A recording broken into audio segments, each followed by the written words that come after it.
ಹಿಂದಿನ ಮುಖ್ಯಮಂತ್ರಿಗಳು ಬಿಜೆಪಿಯ ಹಿರಿಯ ನಾಯಕರು ಆದಂತಹ ಶ್ರೀಮಾನ್ BS ಯಡಿಯೂರಪ್ಪನವರ 50 ವರ್ಷ ರಾಜಕೀಯವನ್ನ ಪ್ರವೇಶ ಮಾಡಿ ಪೂರೈಸಿರುವಂತಹ ಈ ಸಂದರ್ಭದಲ್ಲಿ ಅವರಿಗೆ ಒಂದು ಅಭಿನಂದನೆ ಸಮಾರಂಭವನ್ನ ಏರ್ಪಡಿಸಲಾಗಿದೆ.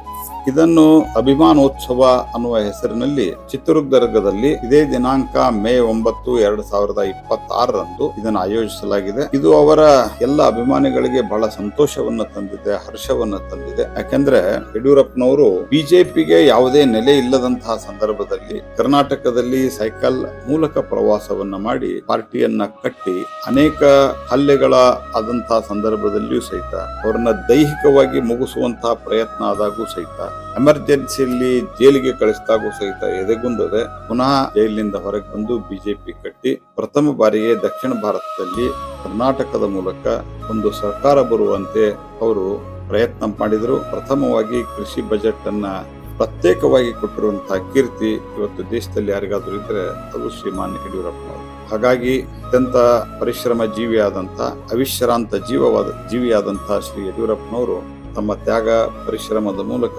ಇವತ್ತು ಬಿಜೆಪಿ ಒಂದು ಬಲಿಷ್ಠ ಶಕ್ತಿಯಾಗಿ ಕರ್ನಾಟಕದಲ್ಲಿ ನಿಂತಿದೆ. ಶೀಘ್ರ ಕೋಪಿಯಾದರೂ ಶೀಘ್ರ ದ್ವೇಷಿ ಅಂತೂ ಅಲ್ಲ.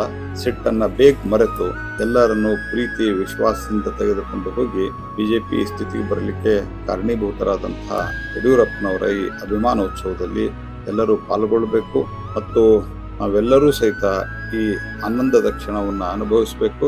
ಈ ಕಾರ್ಯಕ್ರಮದಲ್ಲಿ ನಮ್ಮ ನೆಚ್ಚಿನ ಗೃಹ ಮಂತ್ರಿಗಳಾದಂತಹ ಸನ್ಮಾನ್ಯ ಅಮಿತ್ ಶಾ ಅವರು ಭಾಗವಹಿಸ್ತಾ ಇದ್ದಾರೆ. ನಾವು ಎಲ್ಲರೂ ಬರಬೇಕು ಅಂತ ನಾನು ವಿನಂತಿಯನ್ನು ಮಾಡ್ತೇನೆ.